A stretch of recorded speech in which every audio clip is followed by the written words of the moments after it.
em giờ đây chẳng còn yêu anh, đắm say tình mới một mùa đông ấm.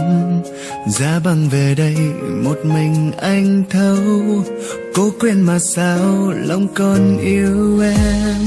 Biết anh còn yêu là còn đau thêm, biết khi mùa đông về là anh sẽ nhớ em và bao kỷ niệm nơi đây, khát khao nụ hôn ngọt ngào ta trao. Mùa đông đến từ ngày không em, và xuân chẳng bao giờ trở lại. Anh đã biết anh sai, dẫu cho lỗi lầm, ngày nào em đã thứ tha, cũng chẳng thể nào được như xưa, vì em cũng không quay trở lại. Mùa đông sẽ mãi nơi đây, sẽ mãi nơi đây. Giá băng con tim này.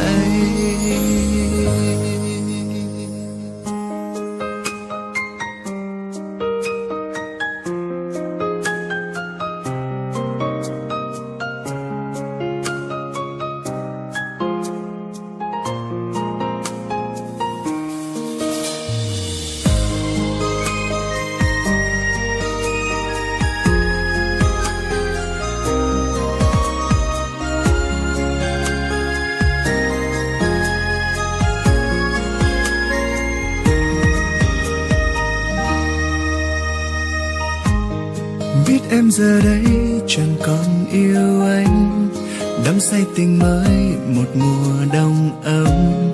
Giá băng về đây một mình anh thấu, cố quên mà sao lòng còn yêu em. Biết anh còn yêu là còn đau thêm, biết khi mùa đông về là anh sẽ nhớ em và bao kỷ niệm nơi đây, khát khao nụ hôn ngọt ngào ta trao.